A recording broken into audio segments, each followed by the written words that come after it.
Assalamu alaikum wa rahmatullahi wa barakatuh.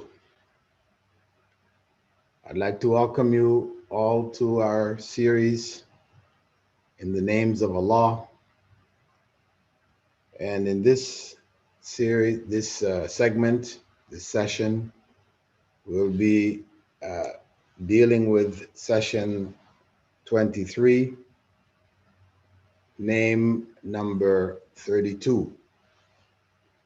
And as is usual, our usual practice, we welcome our students, regulars, as well as new visitors. Prior to beginning, Alhamdulillah, Sister Rashida Abdul Rashid giving salams from Virginia.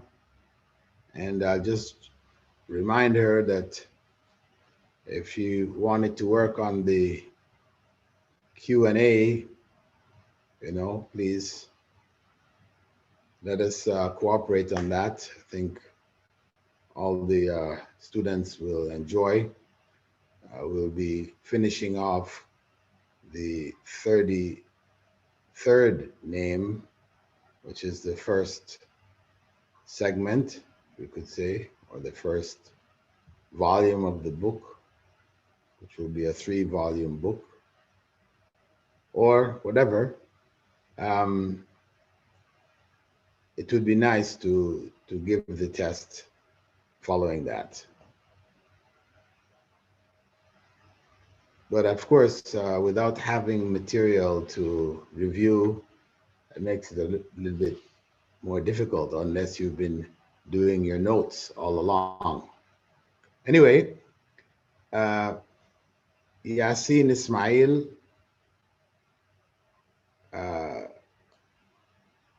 prays for Allah's protection for me and my family, and that He grant us the ability to continue to educate the Ummah, and he prays that Allah elevates us in this world and the next. From South Africa, Yasin Ismail. Beautiful dua, and may Allah grant you all of it. Likewise. Zabiba Hartman, greetings, wa alaikum salam.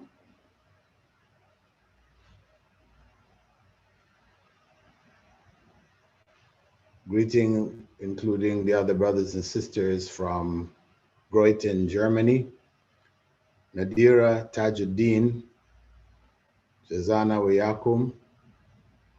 She took the advice to join the majority of the Jama'ah for the moon sighting, based on my advice coming from Sheikh bin Baz himself. Zahid Shah, wa alaikum salam, from Indian occupied Kashmir.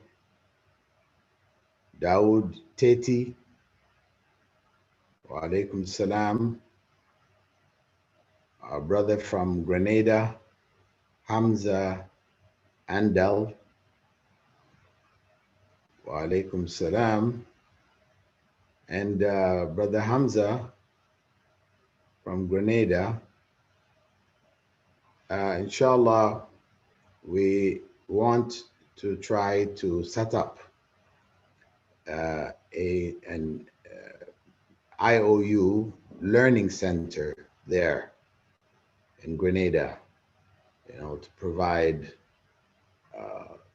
scholarships for students to study in IOU, inshallah. So we have some of our brothers from Canada are going to be engaged in this project. I hope, inshallah, you will participate likewise. Grenada is a beautiful island. Roshan Ali, wa alaikum salam. Faisal Ali,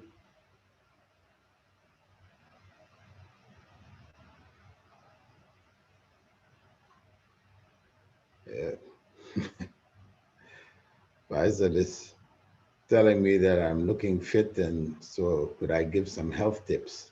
Well, my main health tip is uh, just avoid junk food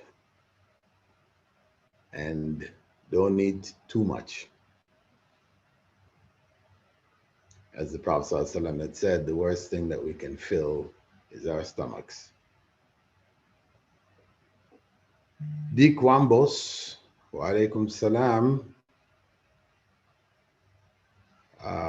Buhari Abu Bakr from Germany, wa alaikum salam.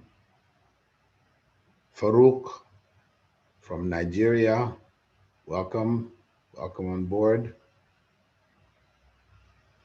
And wa alaikum salam to EN in the UK, in London. Neef Davidson, wa alaikum salam from Ohio, USA. Barakallah fikum. And Warda Binti from the UK, wa alaikum salam. Halima D, as assalamu alaikum to you too, from Arizona, USA. I think it was Tucson, Arizona. Abu Bakr Abdullah, alaikum salam.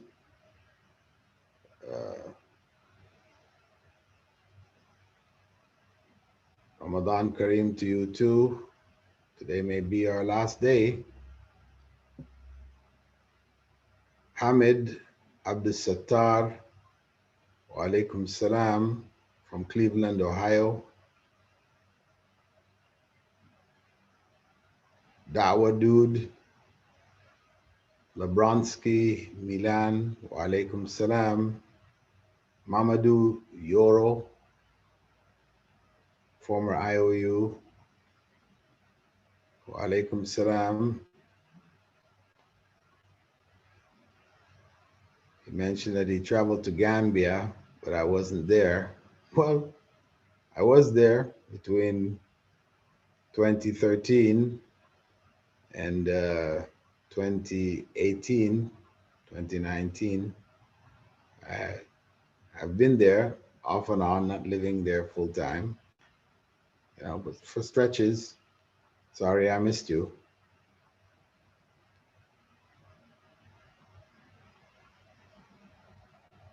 Azizur Rahman Chowdhury, wa alaikum salam. Inshallah, I pray you're okay. Alhamdulillah, I'm fine.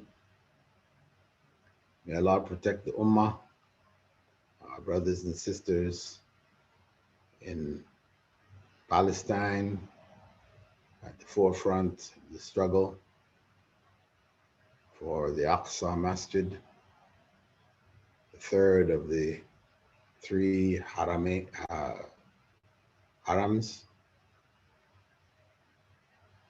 Allah protect it and protect the Ummah. Ali Abdi Adao,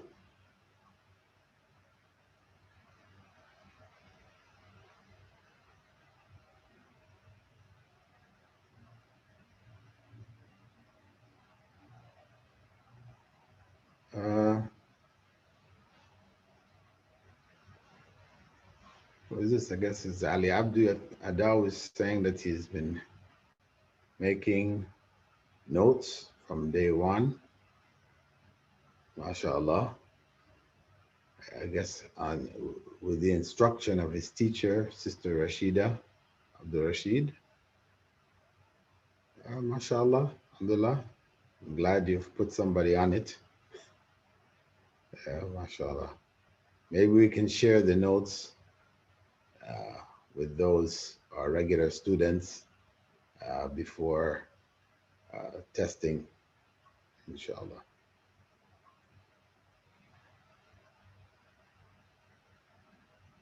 Tariq Abdul Wadud, wa alaikum salam. وبركاته ورحمة الله وبركاته.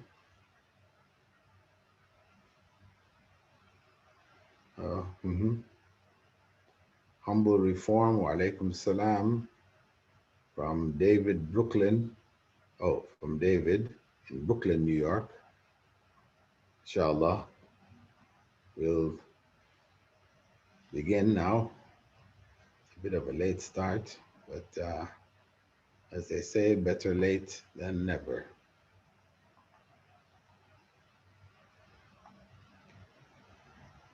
Alhamdulillahi Rabbil Alameen, wassalatu wassalam ala rasulihil kareem, wa ala alihi wa ashabihi, wa man istanna bi sunnatihi ila yawmiddin.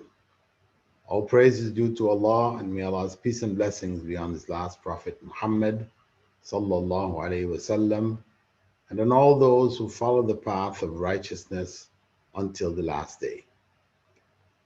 This is session 23, and we will be looking in this session at name number 32, Al-Basir, the all-seeing, the all-perceiving. Now this name is mentioned in the Quran some 42 times, mashallah. Among them, we have with us, Innahu huwa as-sami'ul basir, the Surah Al-Isra. In terms of its meaning, Al-Basir comes from the triliteral root Ba, Sad, and Ra. And is based on or derived from the masdar Basar, or Basarun. And it is said to have 4 meanings. The first meaning is to see or notice, and the second, to understand. As in English we say, do you see what I mean? The third meaning is to have insight or to perceive. And the fourth is to be precisely aware. The root Basar appears 148 times in the Quran, in 10 derived forms. Linguistically, Basir is the intensive form on the fa'il pattern of the present participle Basir, one who sees or is hearing or is seeing. Similar to other divine names like Rahim, Alim, Kabir, and Aziz. Relative to Allah, this divine name Al-Basir refers to both the perfection and the totality of Allah's seeing, which cannot be compared with the seeing of any other created being. Ibn al-Qayyim, student of Ibn Taymiyyah from the 13th, 14th century, described the meaning of Al-Basir as the one who, due to the perfection of his sight, sees the details of the creation of a small ant's limbs and body parts, its flesh, blood, brain, and its capillaries. He sees its footprints on a smooth black rock in the middle of a moonless night. The point to note, as we mentioned in the case of As-Samir, some early philosophers and theologians who collectively were referred to as the Mu'tazilites, who gained sway over the Ummah during the 8th and 10th centuries were influenced by Greek philosophy, which led them to deny both the divine name Al-Basir, the all-seeing, as well as the corresponding attribute of seeing, on the basis that seeing requires seeing apparatuses, that is, eyes, in creatures. Therefore, if we attribute seeing to Allah, it implies that Allah has eyes or seeing apparatuses of some sort like his creatures. Consequently, they claim that this divine name was a purely metaphorical usage of the meaning all-seeing, not to be taken literally, and that its actual meaning is all-knowing. However, as was previously stated, we already have a clear statement of Allah on this matter, which we can apply as a general rule in all such circumstances. لَيْسَ كَمِثْلِهِ شَيْءٌ وَهُوَ السَّمِيعُ الْبَصِيرُ. There is nothing similar to him, but he is the all-hearing and the all-seeing. Allah puts it clearly, briefly, and easily comprehensible for those who want to comprehend, for those who want to argue, for those who want to find other aspects, inners and the outers and the whatevers. Of course, yeah. Everything becomes confusion. Everything becomes unclear. So on one hand, in this verse, Allah denies that any part of his creation resembles himself. That's clear. لَيْسَ كَمِثْلِهِ شَيْءٌ. And on the other hand, he affirms that he sees all and he hears all. وَهُوَ السَّمِيعُ الْبَصِيرُ. As-Sami', the all-hearing, Al-Basir, the all-seeing. So he affirms these attributes after saying there's nothing similar to him. So the question which the philosophers want to dabble in is how Allah hears and sees. But this is not for us to contemplate, to debate or investigate, as we can never find out. In reality, knowing the hows would make us equal to or even greater than Allah. May Allah protect us from such misguided thoughts. In the Prophet ﷺ's description of Dajjal, the Antichrist, he said, "Innahu a'war." He is blind in one eye. Wa inna rabbakum laysa bi'a'war. And your Lord is not blind in one eye. The Prophet ﷺ didn't have any problem clarifying in this fashion, speaking in Arabic to people who understood Arabic, who were not Greek-based philosophers, but who took Arabic as it was.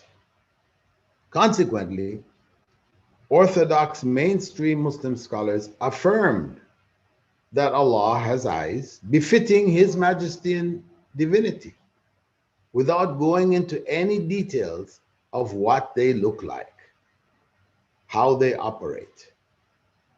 Like the proverbial eye of the storm. We use this phrase in English, and nobody thinks that if we go and look, we're going to see an eye with eye apparatus and all this. We don't. We just talk about the eye of the storm, the center, the main point, focal point. Inna lillahi wa inna ilayhi raji'un. Anyway, let's move on to Ibn Battal's 4 principles. The first of which is to adopt where applicable. Subhanallah. As Allah sees all of our suffering and alleviates it in the best ways possible, we likewise should see to those in need in our locality as well as all around the world. We should support relief organizations and charities engaged in tackling various crises and natural calamities, wars, famines, etc., by setting up, funding, and running charitable projects in every corner of the world. In this way, we're acting like Al-Basir, but on our level.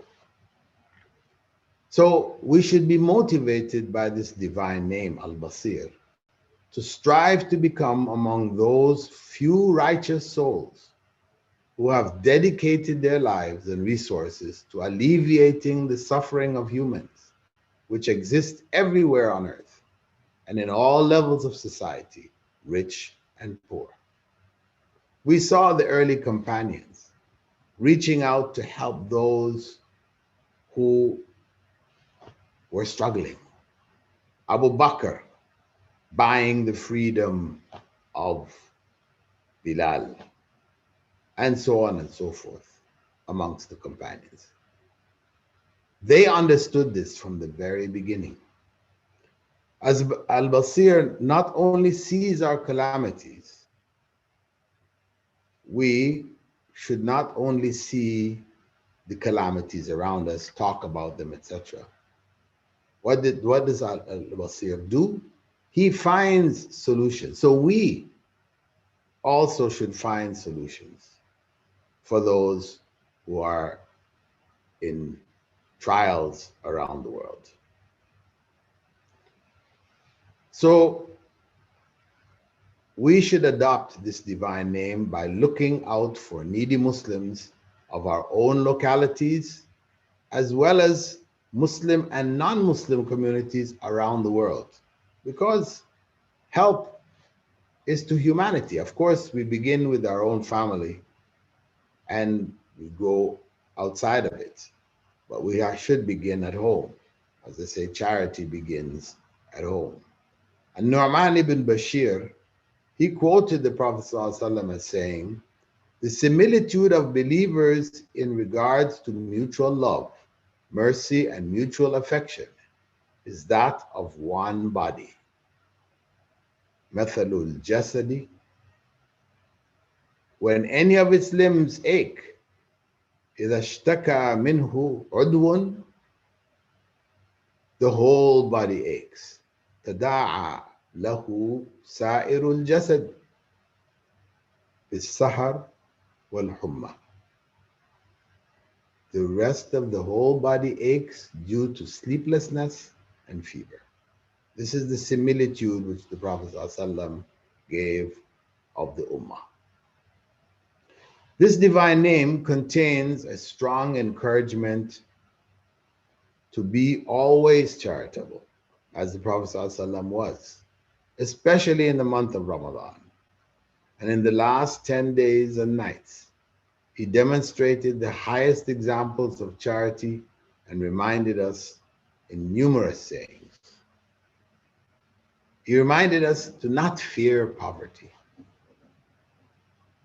telling us, "Ma naqasat sadaqatun min mal." Charity does not decrease wealth. And we can't hear that enough. This we need to put on a picture in a frame, put it on our walls. We see it when we're leaving our homes. We see it when we come back in our homes. It's just a bell ringing in our heads.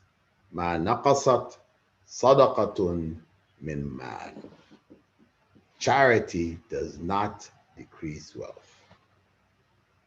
Till that becomes a reality. That not that we accept it philosophically, because of course we do have to do that, but more importantly, that we accept it emotionally and spiritually. We accept it as a reality that we need to live in accordance with, and be sure that if we can live in accordance with the meaning of this powerful hadith, we will be among the charitable whom Allah elevates to be in his paradise. So we shouldn't fear poverty, as charity doesn't reduce wealth. Instead, it increases it. This is the reality. We should also spend to receive. The Prophet ﷺ quoted Allah as saying, قال الله انفق يا ابن آدم أنفق عليك. Allah said, spend in charity, O son of Adam, and I will spend on you. Spend in charity, and I will spend on you. When we spend in charity, Allah spends on us. Thus, our wealth will increase in quantity and in blessings.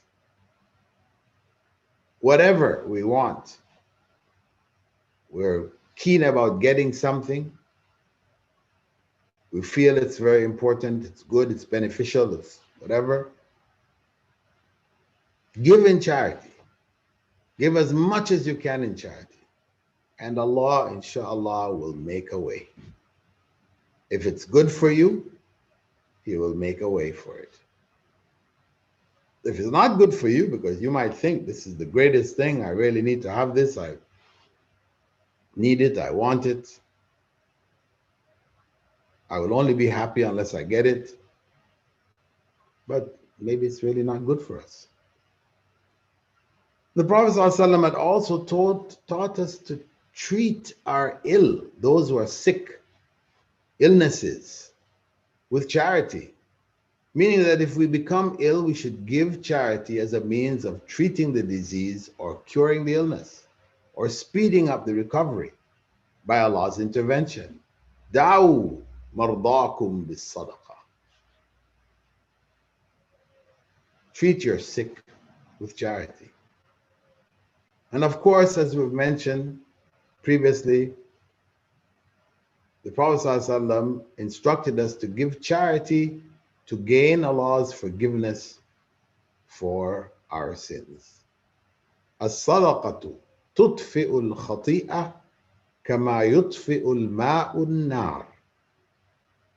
Charity obliterates sin the way water extinguishes fire. Allah al-Basir loves those who use the abilities He gave them for His sake. Did Allah give you eyes to look at forbidden things or to work in unpermitted businesses? Did He give you the blessing of understanding and having insight, like when you study, for you to be lazy and not care? Ask Him to help us to use our insight and our sight for only the things which please Him. The second principle of Ibn Battal, Imam Ibn Battal, is to confirm where the name is unique and inapplicable. Actually, right from the first, when we're looking to adopt it, we're identifying what aspects of it are inapplicable. So in the second principle, we now focus on the inapplicability of the name. What aspects of it are so unique that human beings cannot claim this for themselves or for the creation. So this name, once understood in its fullness, has to be confirmed as unique to Allah and confined to Him alone, as none of His creatures is all-seeing. None. Even the angels in their splendor and greatness, as described by the Prophet ﷺ, who said, I've been granted permission to speak about one of the angels of Allah, one of the bearers of the throne. The distance between his earlobes and his shoulders is the distance of 700-year journey, of a 700-year journey. That's just inconceivable. In spite of that, they are all not all seeing. They can only see of Allah's creation what He permits them to see. Instead, the believers should be highly motivated to focus on the positive side of the fact that Allah sees us all the time and strive for the highest levels of excellence in faith, known as ihsan. Ihsan, as we remember, is to worship Allah as if we see Him. And even though we don't see Him, we worship Him knowing that He sees us. This is that level that is called the level, spiritual level known as muraqabah, or this activity of being conscious of Allah, watching us, being aware of whatever we do. This state of muraqabah causes us to be deliberate in our decisions, not hasty, rushing, jumping into things, taking steps carefully, thinking about the consequences. This is the way the believer is supposed to be.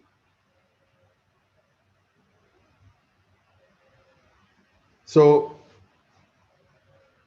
we should strive for ihsan. This name should motivate us to strive to achieve ihsan or itqan, striving for excellence. Knowing that Allah sees everything we do should encourage us to be more devoted in our worship, more righteous in our deeds, more kind in our dealings with others. And this is why the Prophet ﷺ had said, excellence in faith is to worship your Lord as if you see Him. And though you do not see Him, worship Him knowing that He sees you. We should strive for ihsan in every act of worship we engage in. Otherwise, what is the point? Who are we fooling? The Prophet ﷺ informed us that some people pray and no reward is recorded for them.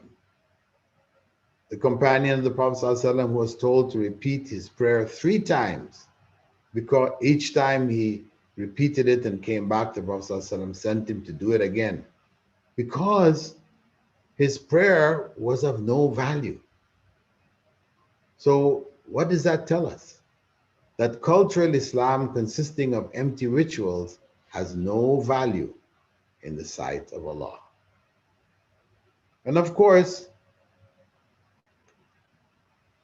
excellence in the workplace, we've spoken about, the excellence imperative is not restricted just to our religious duties, but it is just as much required in our businesses and offices.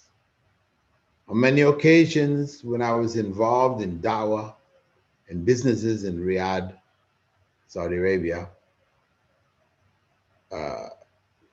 working with da'wah to non-Muslims, in these companies, and this was like in the 80s, early 90s, these companies would, the people working there would derisively comment to me that their bosses and their senior management pray all the time, but they don't do their jobs properly and they don't pay them on time. So what message are we sending to them? We're turning them off Islam by not treating them in the way which Islam calls to, paying them before the sweat dries on their forehead. No, we're delaying their payments. Even people are making business out of that. It's a big problem which existed in Saudi Arabia, and in the Gulf in general, where the financial departments were delaying the salaries so they could get interest off it before paying the workers. A'udhu billah. Workplace protocol requires that workers work as hard as possible when the boss is around and relax when he is not. This is the standard cat and mouse game. When the cat is away, the mice will play. A Muslim worker is required to work hard all the time. Otherwise, his salary is haram based on his contract. The Prophet Muhammad ﷺ quoted Aisha, the Prophet ﷺ was quoted by Aisha radiallahu anha as saying, Inna Allah ta'ala yuhibbu idha amila ahadukum amalan and yutqina. Indeed, Allah Most High loves whenever any one of you does something, he or she perfects it. That is, they do it to the best of their ability. This is the proper work ethic for the Muslim, based on the divine name Al-Basir. The third principle of Ibn Battal is finding hope where there is promise.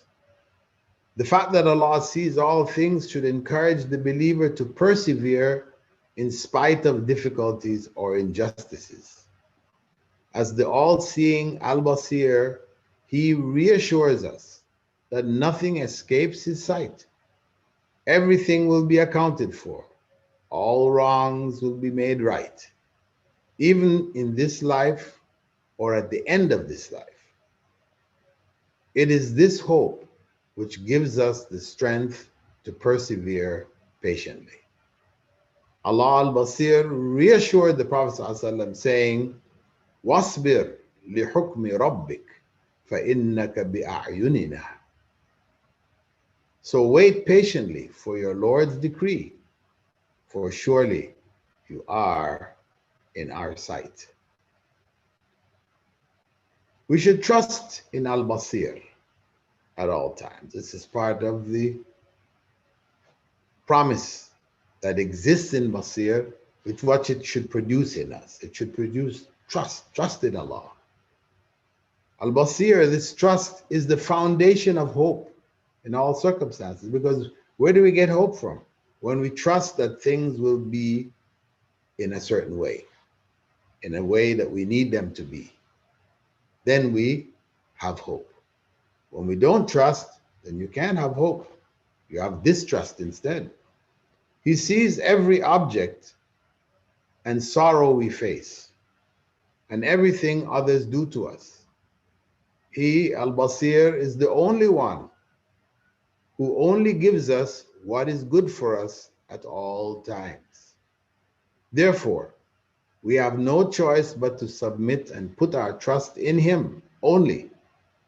Al-Basir says, Tawakkal ala al-Aziz al-Rahim. Put your trust in the mighty, the merciful. Alladhi yaraka hina taqum wa taqallubaka fi sajidin. He who sees you when you stand up to pray and in your prostration among those who bow in prostration. Now, the fourth principle of Ibn Battal is fear where there is a warning.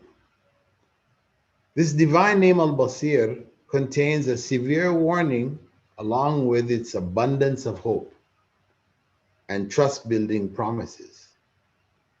Knowing that Allah is the all-seeing, meaning that nothing escapes Him, He sees all of our sins. At the same time, that he sees the sins of all of his creatures. It is a reminder of the judgment to come, in which everyone will be held accountable for what they did in this life. Though Allah al-Basir saw everything we did and forgot nothing of what we have done, He will have our body parts bear witness against us as a means of further degradation on that fateful day of judgment. يوم تشهد عليهم ألسنتهم وأيديهم وأرجلهم بما كانوا يعملون. On the day of judgment, when their tongues, their hands, and their feet will bear witness against them as to their actions. And they will ask, why? They were commanded by Allah. And Allah goes on to say in Surah Fussilat, verse 20, until when they reach the hellfire, their hearing and their eyes and their skins will testify against them of what they used to do. حتى إذا ما جاءوها شهد عليهم سمعهم وأبصارهم وجلودهم بما كانوا يعملون. And they will say to their skins, why have you testified against us? And they will say, we were made to speak by Allah, who has made everything speak. And He created you the first time, and to Him you are returned. Therefore, this warning of a coming time in which our body parts will witness against us, added to the fact that Al-Basir saw it all, should make us worried and cautious. It should help to prevent us from continuing to commit sins. Consequent to all of this, we should seek refuge in Al-Basir, because there's just so much out there, so much we don't control, so much we suffer from all sides. If we just focus on our problems, then it seems there's no way out.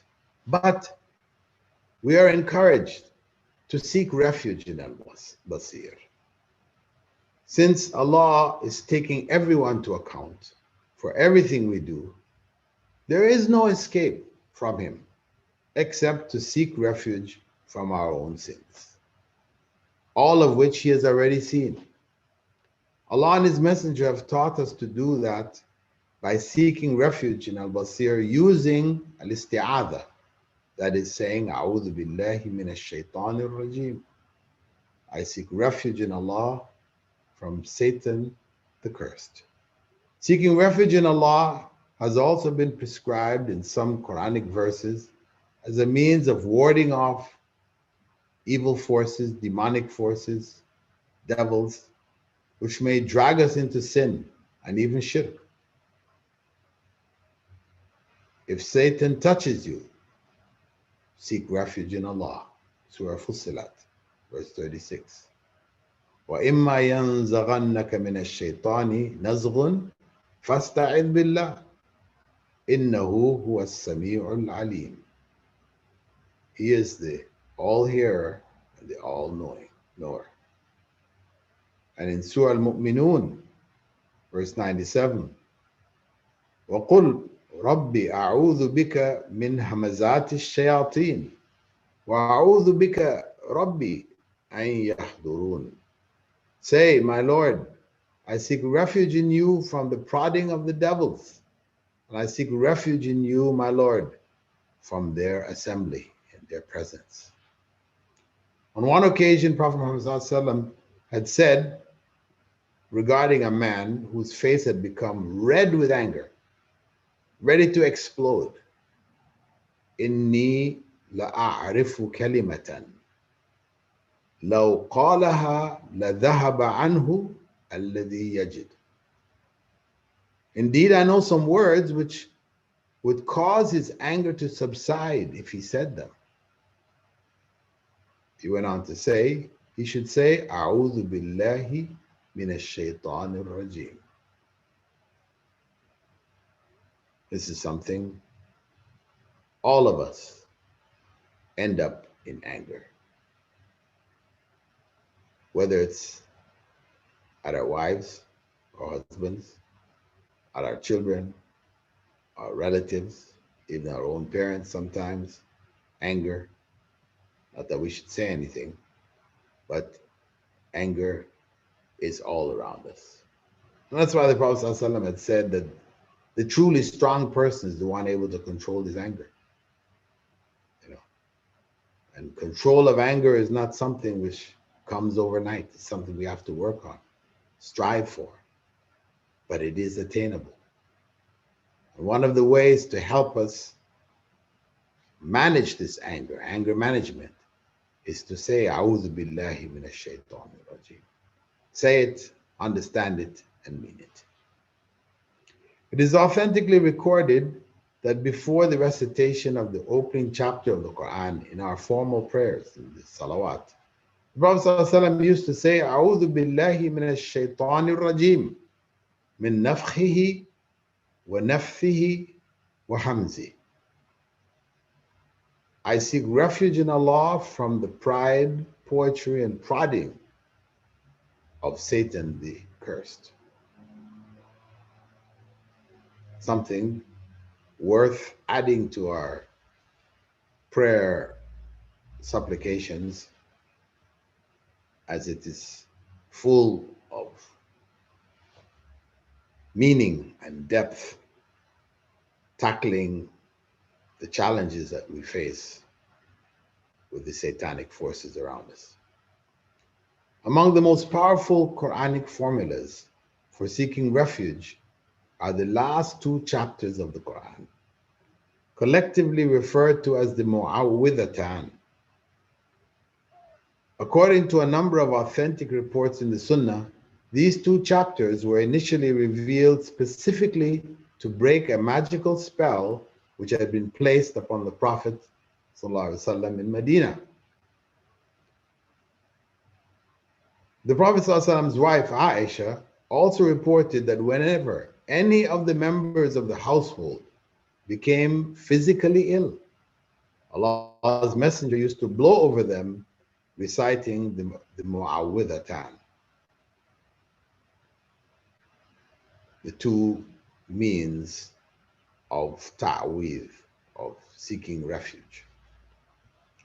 The Prophet ﷺ also taught a number of prayers of exorcism or cleansing, incorporating the isti'adha for a variety of occasions. Some were to cure illnesses caused by the jinn, and others were to just ward them off. For example, the Prophet ﷺ taught us to recite as a means of spiritual cleansing, exorcism, Bismillahi yubrik, min kulli da'in yashfik, wa min sharri hasidin idha hasad, wa sharri kulli dhi ayn. In the name of Allah, may He make you well, and may He cure you from every evil, from the evil of the jealous when they are envious, and from the harm of the evil eye. This is how it's said when reciting it over somebody else. If you're saying it for yourself, instead of saying Bismillahi yubrik, you say, yeah, yubrini. In the name of Allah, may He make me well.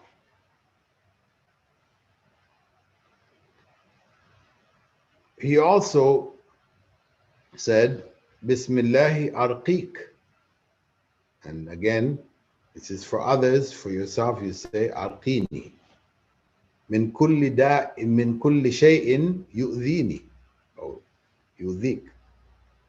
In the name of Allah, I exercise you, or exercise myself. I cleanse myself from everything which harms me, from the evil of every soul or jealous eye. من شر حاسد إذا حسد من شر كل نفس أو عين حاسد الله يشفيك بسم الله أرقيك. May Allah cure you. In the name of Allah, I exorcise you. Or I cleanse you. You know, the term exercise is not in most people's vocabulary, so it may be a bit clumsy. But what's meant by exercising is a cleaning. It's a cleansing. Cleansing, but it's a spiritual cleansing as opposed to physical. The Prophet ﷺ also taught, أعوذ بكلمات الله التامة من كل شيطان وهامة ومن كل عين لامة. I seek refuge with the perfect words of Allah from every devil, poisonous pest, and every harmful evil eye. That's a body of purifying incantations, recitations, readings, cleansing, which came from Rasulullah sallallahu alaihi wasallam. And they're clear what they mean and how it was used. What we can see is that in nowhere among them are there any instructions to recite and blow on water and drink it, or to recite and blow on oil and rub it on our bodies or other people's bodies, or to recite Quranic verses, write them on paper or write them on plates in saffron, pour water on it, and then drink it, etc. However, there is a large body of such practices which have built up over the centuries, which were never done by the Prophet ﷺ and his companions or their students. Ruqya pharmacies have appeared, offering spiritual healing. This is a spiritual healing business. And it's being conducted and transacted on a massive scale in stores around the Muslim world, selling black seed, honey. Of course, these are mentioned in the Sunnah. Good, it's good for us. In the Quran, honey. They sell Qurans and Quran stands, prayer rugs, and other Islamic paraphernalia, but then they have a whole section of water that has been blown on by Sheikh this one, Sheikh that one, Sheikh the other one. And depending on the status of the Sheikh, the more expensive it gets. But I mean, whether it's really true that it was blown on by this Sheikh or that Sheikh or whatever, Allah knows best. But even so, even if it's true, the point is, where is that from the Sunnah? Where did that come from? It's good business, but it's not Islam. What the Prophet ﷺ has given us is sufficient for us. It should be sufficient for us. Because he said, مَا تَرَكْتُ شَيْئًا يُقَرِّبُكُمْ إِلَى اللَّهِ إِلَّا وَأَمَرْتُكُمْ بِهِ. I've not left anything which will bring you closer to Allah without telling you to do it. So if this was going to help us, bring us closer to Allah, keep the satanic forces, etc., away from us, etc., he would have been the first to tell us. But he didn't. And this is not a matter of technology, because we could say, well, he didn't use a microphone either, but we're using them now. Well, that's technology. That wasn't available then. There wasn't an option. So he preferred not to use it. In this case, blowing on water, water is available. He could have done it in a bowl of water or in a pot of water. He could have done it. All of that could have been done, but he didn't.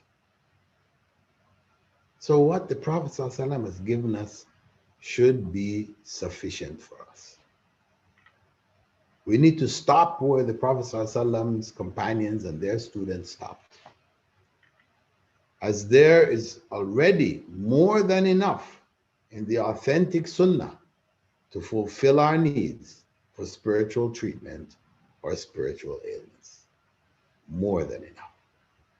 And yes, Sheikh Fulan, Sheikh Allan may have done it or does it or whatever, but in the end we have to ask, did Rasulullah ﷺ do it? And if he wasn't doing it, then it's better not to do it. His sunnah is sunnah tarkiyah here, the sunnah of not doing it. And that's what we need to follow. So we'll close our session calling on Allah using these names. O Allah, Ya Basir, we know you see every breath we take and every move we make. So please help us to be conscious of our deeds and to use our sight and insight only in the ways that please you. Ya Basir, make us grateful for the blessings of our senses by using them in ways pleasing to you, and protect us from all evil deeds connected with them.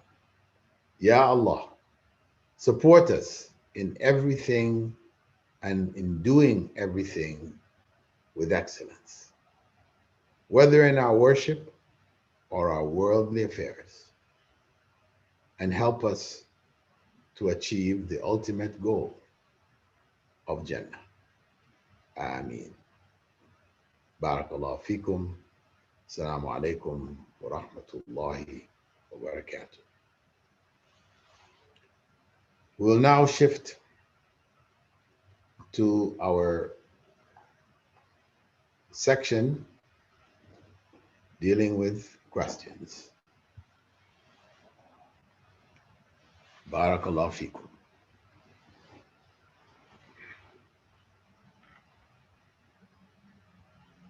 First question from Madiha Shafkatis. Is it necessary to stand all night in Laylatul Qadr? You don't know which one is Laylatul Qadr anyway.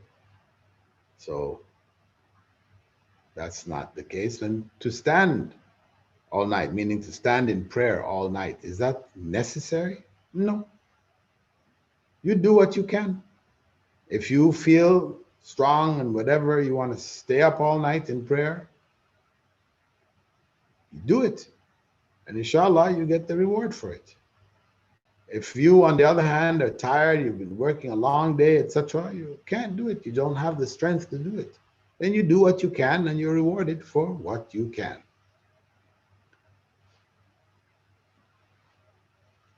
What can we as an ummah do to help the current situation al-Quds? Make dua. What should we do? That's another story. What should the ummah do?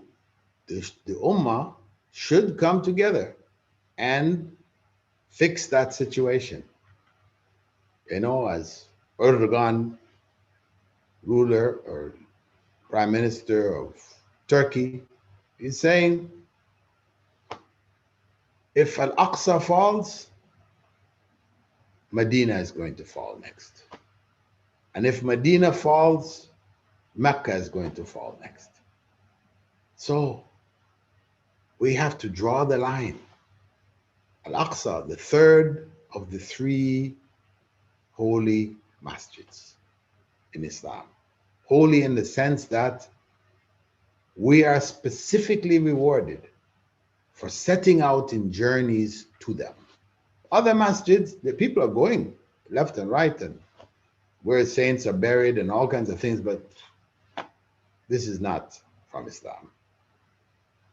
It's just people's doings. We need to defend Al-Aqsa. But we as individuals, we can talk all we want.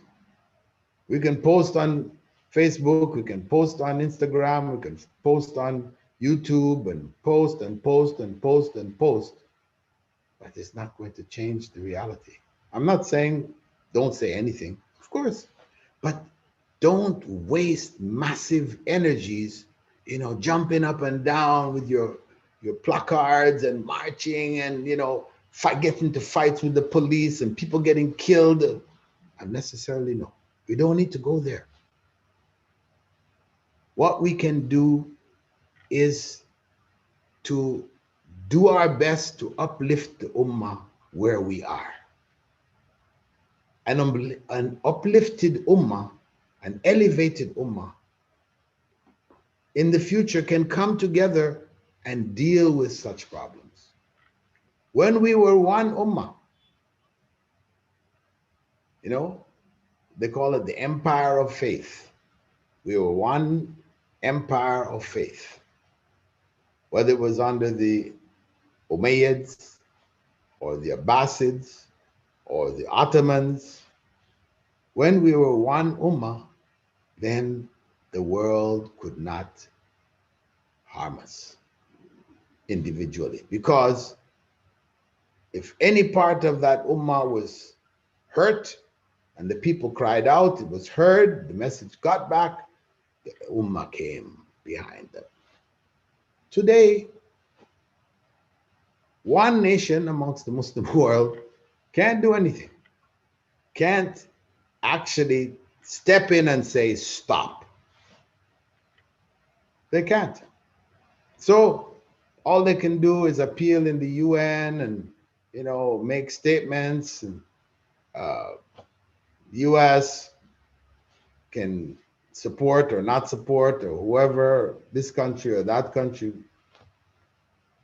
But in the end, it's saying that we know it's not right, it shouldn't be done, we've said it. But we need to do more than that.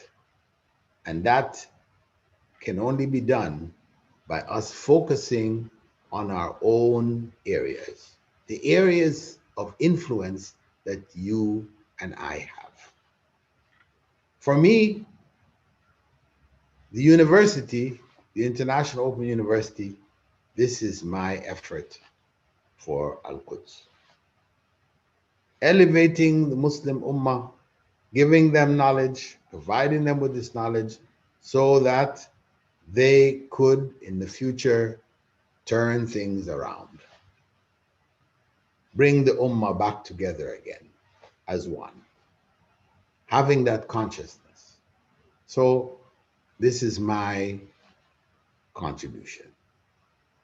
And similarly, you, wherever you are and whatever you're doing, support, whether it is sending financial aid to organizations that are working there, helping our Palestinian brothers and sisters who are suffering, not getting the vaccines, the AIDS, the COVID, the vaccines, etc., and left out, homes that are being taken, stolen right under their eyes, driven out of their lands. A'udhu billah.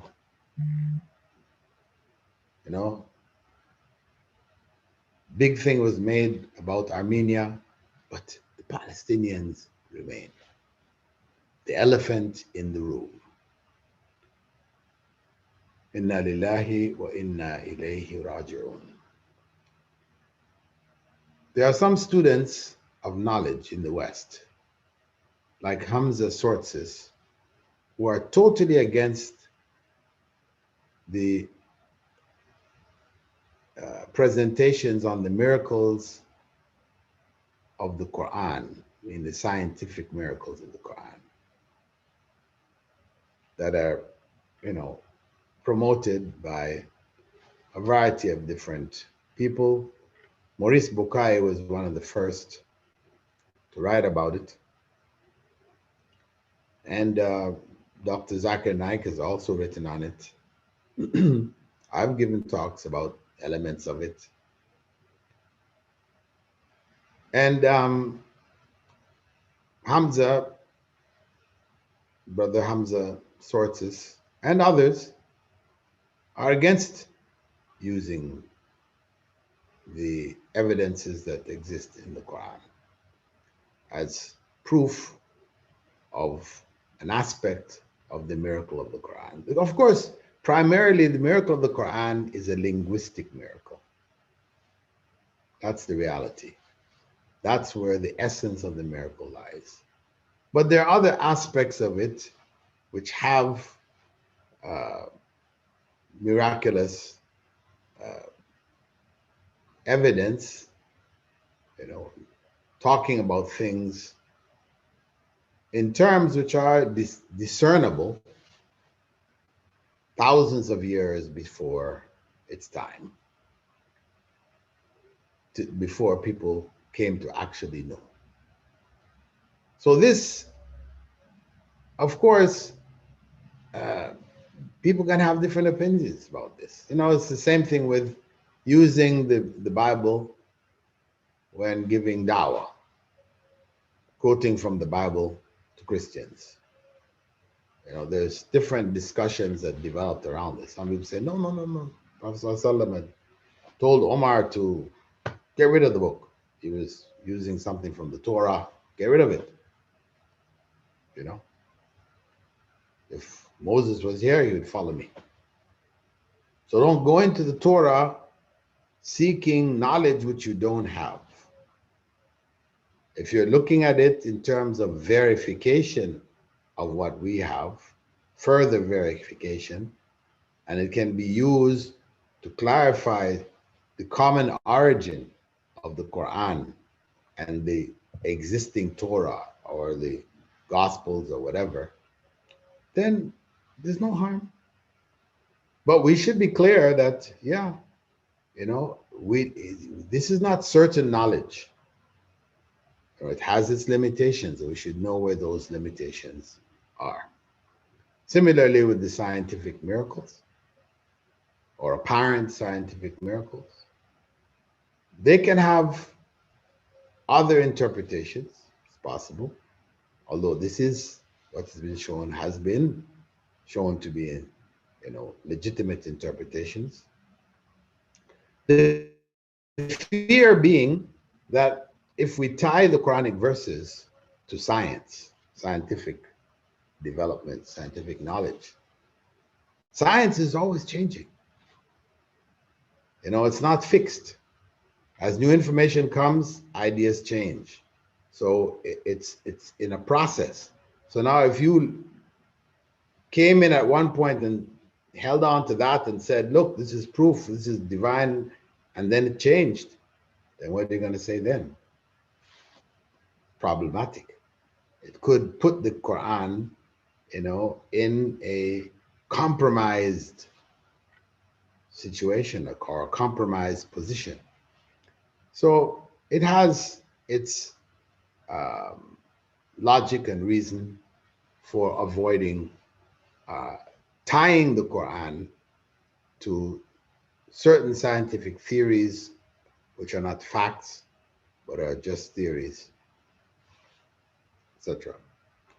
From our Instagram team, students. Are necklaces and bracelets with Fatima's hand haram? Ah, Fatima's hand, right? It's got like two thumbs with on it, right? One thumb on one side and a thumb on the other side. Yes, haram. It's an amulet. And the Prophet ﷺ said, whoever wears an amulet has committed shirk. You know, sometimes they have a blue eye in the middle, right? The hand of Fatima. A'udhu billah. Nadira. It's offering to do transcriptions of the 7 under the shade of Allah during her semester break. Okay, getting access to the lectures. The route would be to contact my personal assistant, Sister Iman, at pa.a.c@iou.edu.gm,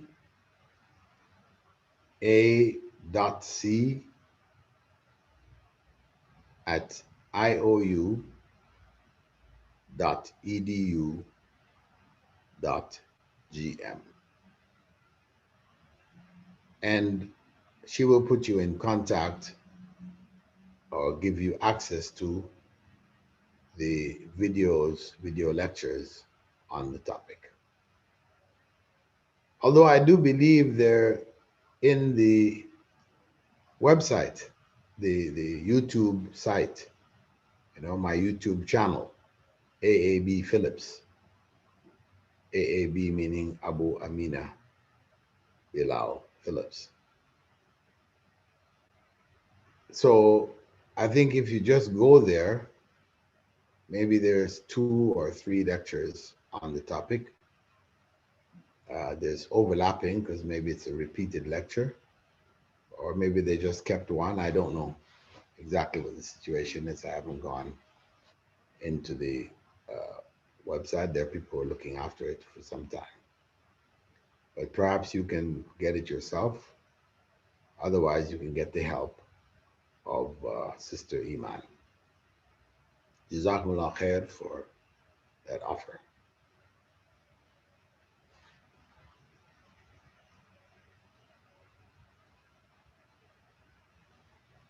Okay, from Instagram, do we have any questions from our Instagram team, students, visitors?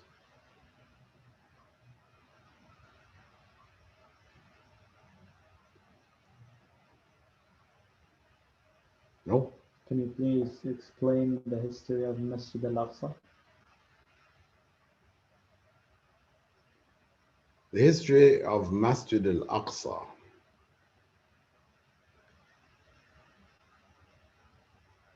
I personally don't know all of the history.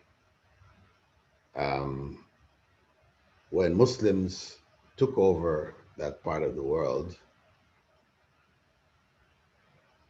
the masjid was re-established there. I don't know whether there was a structure that they added to, etc., but it was an estimation. The area was known. There was already a church there, and where the masjid was built was away from the church, and Omar ibn al-Khattab, the caliph at the time, had been very careful to make sure that the church was not demolished in order to re-establish Masjid al-Aqsa. That's general information that I recall. Okay, Bibi Salma Ismail, do angels come to the home when people have pictures?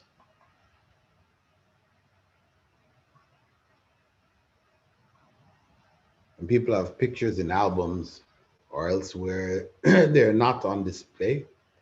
I mean, of course, this is in reference to the fact that the Prophet ﷺ had said that the angels of mercy, don't enter into homes in which there are pictures. And it's understood from it that it was pictures on display, hanging pictures. And that's images of living beings, human beings, animals, etc.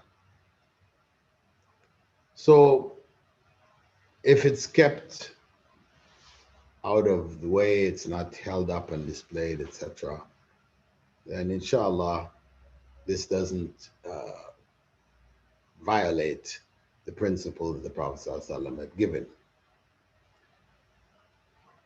Sean Muhammad, Can I use oils on my beard? Will it affect my wudu? And can I use a brush made of boar's hair bristles? Yeah, you can use a brush made of hair bristles. The boars are not pigs. And maybe they call them wild pigs, etc. They do have similarity in look, but we're allowed to hunt boars and eat them. Um, the first part of the question, using oil on beard, yes, you can.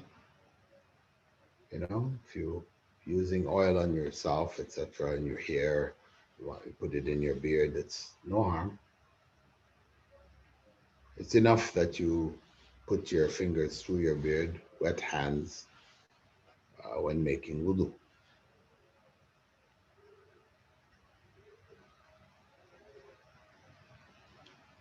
Saminat, my question is regarding the topic of divorce. Is not feeling content, comfortable, happy with your partner a valid reason to divorce them? Well, it just depends on not what does not feeling content mean. Um, being uncomfortable, being unhappy. Uh, there are times in every marriage where people are going to be unhappy. There are times when they're going to be uncomfortable, and there are times when they're going to be discontented. So we're not going to say as soon as that exists, then you go ahead and get divorced. No, but where it becomes dominant, it becomes oppressive, where one feels, crushed emotionally, psychologically, etc., then these might be valid reasons. So it may vary from person to person and circumstance to circumstance. Kasumba Zubair asks about Eid Takbir. Why are they contradicting, yet the Sahaba prayed lots of prayer behind the Prophet? Why don't we stick to a single takbir just like in other sunnah prayers? A single takbir, I'm not really clear exactly what's the point here, the point being mentioned. A single takbir, is that, are you thinking that everybody's saying, takbir together, rather than some people saying at odds with each other? So you're suggesting that the single takbir, where everybody in the whole area, the mosque or the prayer ground, all says it at one time, that this was sunnah. Well, we don't really have a clear sunnah on this to say that that is what it was.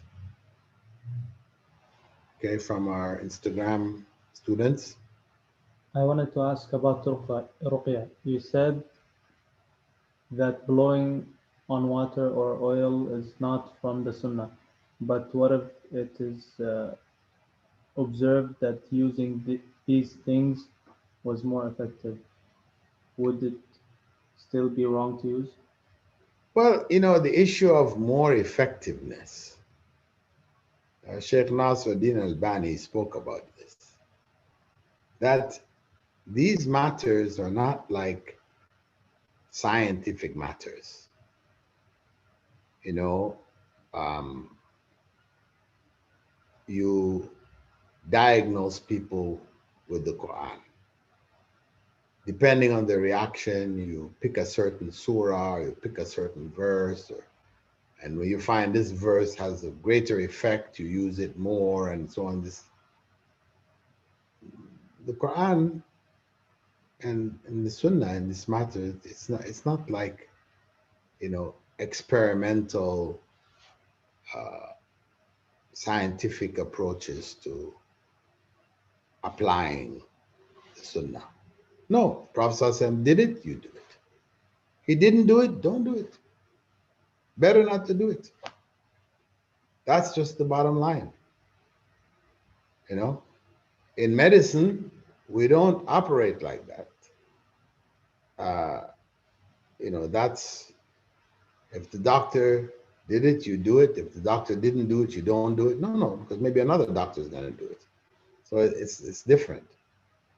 In science, okay, you give somebody something, medicine, it works, it's effective, okay, you start to prescribe it to others. But if we do that, this is opening the door for innovation wide open because it was effective, because you found it effective, because the possessing element which possessed a patient that came to you and you use this particular verse and the person appeared to be cured, you say, this verse did it. So I'm going to teach that people should use this verse and I'm going to use this verse only or whatever. No. Satanic force could leave even without a verse by you snapping your fingers.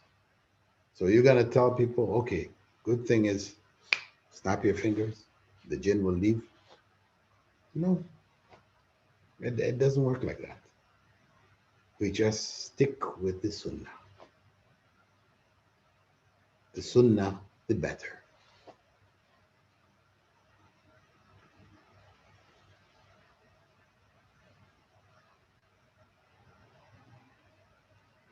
Said. How about Arafah?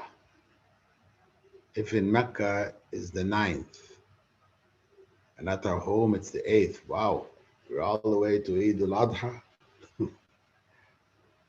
Anyway, uh, can we fast on Arafah? And if so, can the following day be Eid? I can hardly even digest this question. If it's 9th in Mecca and it's 8th at home, you go with Mecca. You are there in Mecca, you do what the Meccans do. This is the point. Dawah dude, how evil eyes harm others? Is there any scientific reasoning? It's through the agency of the jinn. The evil eye is not the eye itself creating harm, but that the jinn uh, can affect those who are focused on by a particular individual.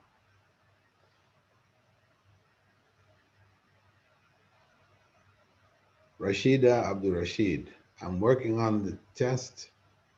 How would I send it to you? Use the same uh, address which I gave of my personal assistant, Sister Iman, pa.c@iou.edu.gm. And I'm glad to hear that you're working on the test. And just for those of you that might be worried, Sister Rashida is one of the instructors at IOU. So you can be assured that her tests will be appropriate. I will look over them also.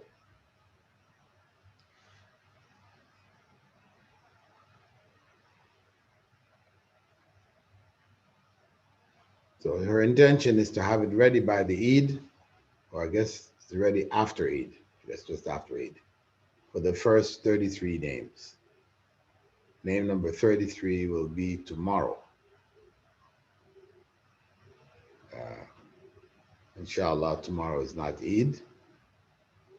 If it's not, then name 33 will be tomorrow. Stella, is it haram to sell cats? No, it's not haram to sell cats.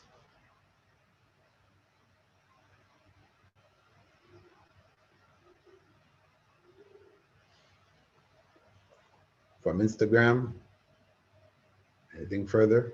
Our students?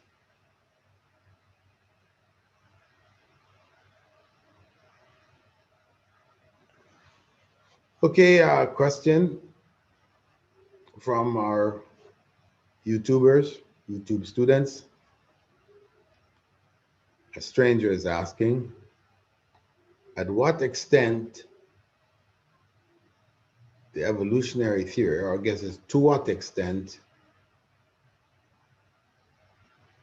can we accept as Muslims the evolutionary theory which is taught to us? Well, the bones, what they found, that show that dinosaurs existed, you know, stegosaurs and all the other saurs, raptors and etc., etc. To that extent, that's real. There's no doubt about that. We don't need to be denying, what is fact. Now, how you determine it, how do you interpret it? There comes the theory. Darwin's theory. Did he, in fact, bring a theory which handles all the issues? No. He brought a theory which seemed to point in certain directions, etc. And on a general scope, you can say, yeah, there is some relationships, there appears to be.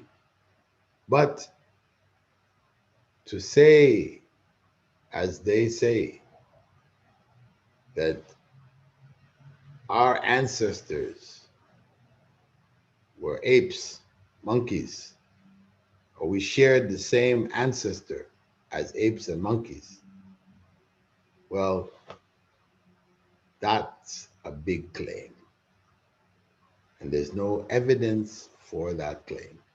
Say, but, human beings share like, 90% of their, genetic material with chimpanzees. Yeah. And we also share 80% of our DNA and stuff with worms. So where does that take us? So this kind of, what the bottom line is that Allah can take the same source, clay, earth, and create human beings, create animals, and whatever he wishes. And of course, they came from the same source in that sense. But it doesn't mean that they're related to each other in a descending order. No.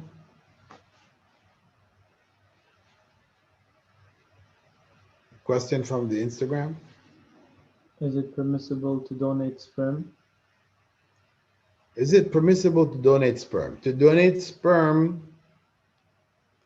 to impregnate your wife is permissible. To donate sperm to impregnate somebody else's wife is impermissible.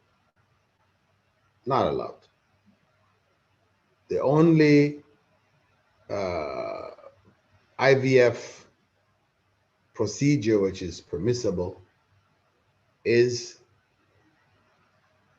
sperm of the husband, ovum of his wife,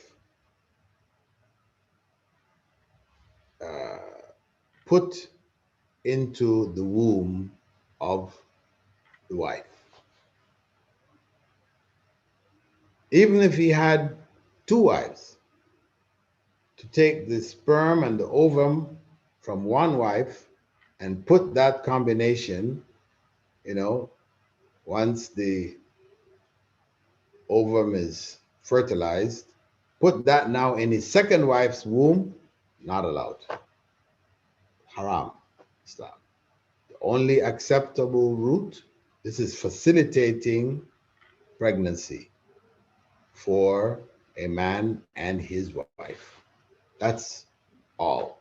It's not, you know, an open women becoming, birth mothers of people coming from here, there, and everywhere. Business. It's become big business. Many countries.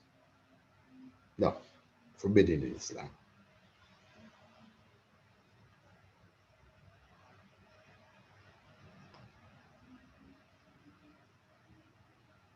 Amjad Nisar. My grandfather used to be very religious when he stayed in Saudi. Then, when he moved back home, he changed completely. He doesn't fast, nor does he pray. What do I do? Make dua. Make dua for him. Just pray for him. Try to bring over people who are from his age group to visit, to have dinner or lunch or whatever with you, and let them try to reach him, because you, as a young person, 2 generations later, very difficult for you to give dawah to your grandfather. Very difficult.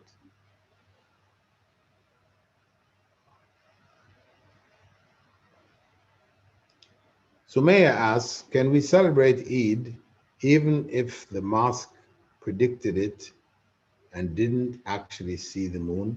If everybody is following the calculations and the community is going to celebrate Eid based on the moon calculations, what the moon scientists, uh, experts, astronomers say that Eid should be in your area at this time, you're following that, it's permissible, even though you didn't actually see the moon.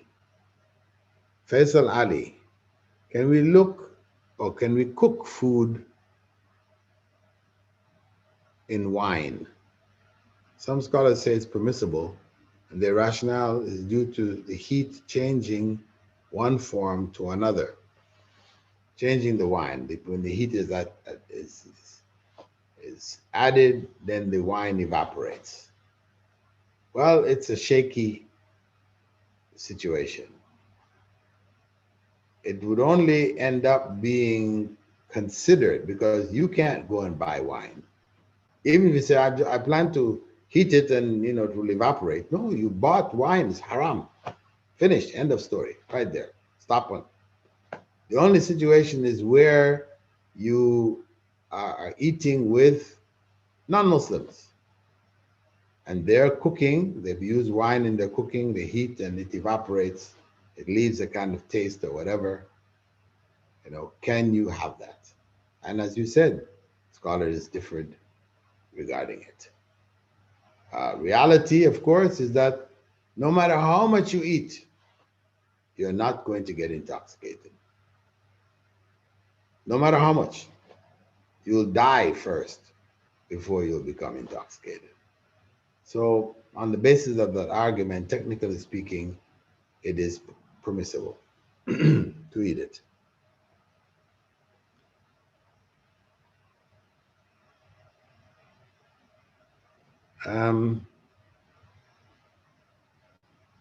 Bibi Salma Ismail, is it real trust in Allah when we put out or our trust in Allah, but we are sad, but not angry in our different tests or about our different tests in life?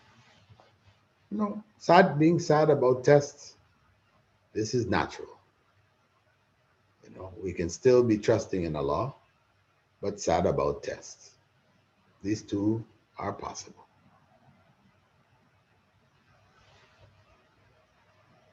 Said, if reciting Quran in Arabic, while we don't understand it, no benefit, of no benefit? What is the meaning of the hadith which says we shouldn't make our houses like graveyards? Read Surah Al-Baqarah in them. Read it with understanding. That's what was intended. It wasn't meant to just you reading the text and not understanding anything. Because the reading of the Quran itself is about guidance. So I would say that reading should be accompanied with understanding and not just reading for the sake of reading.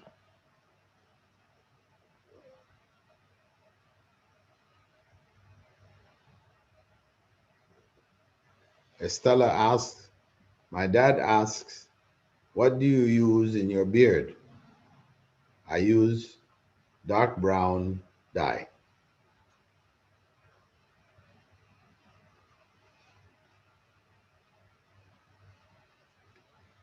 Hibiscus aromaticus.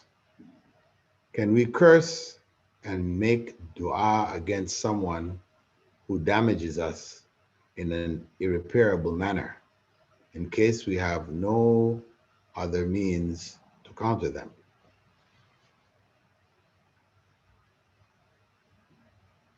Ask Allah to curse them. They've done evil to us, against us. Yeah, it's permissible to do so. We may, well, of course, we can ask also Allah to forgive them. You know, looking at your circumstance, you can decide. Sometimes it's better to just forgive them, forget it, go to sleep with a peaceful heart, and to keep that there boiling away, bubbling, you know, never at rest. Super PACs, will you provide your ilm from books to lectures to Persian, because people are suffering from ignorance and batil knowledge, false knowledge? Sure. Translation into Persian, ahlan wa sahlan. I'm happy to work with anybody who wanted to do that. Translation into any language. This can help to get the message further and further. I'm fully supportive. Any questions from Instagram?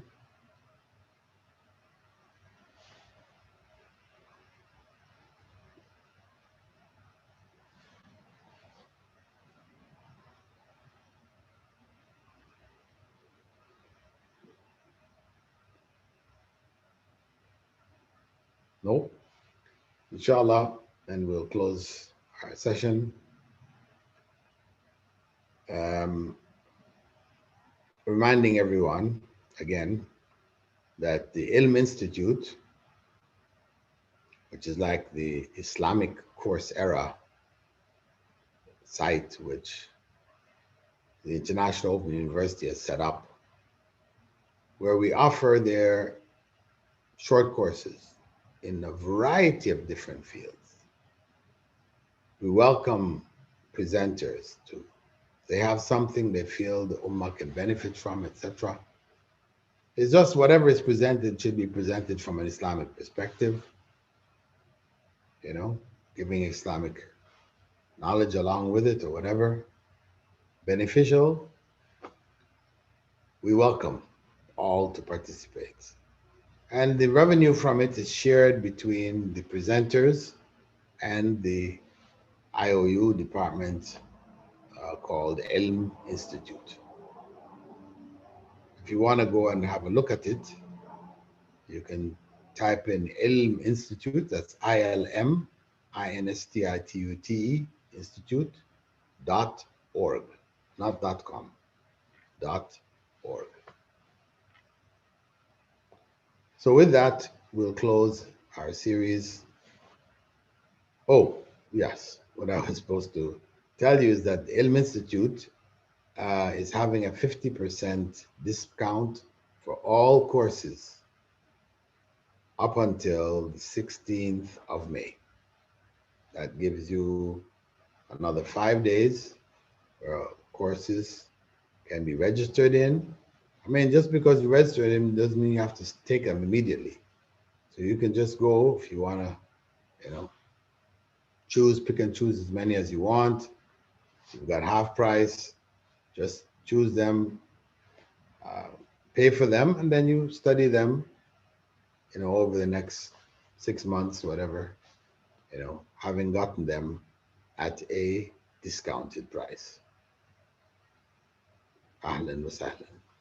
So we'll close up now. Subhanaka Allahumma wa bihamdika. Nashhadu an la ilaha illa ant. Nastaghfiruka wa natubu ilayk. Assalamu alaikum wa rahmatullahi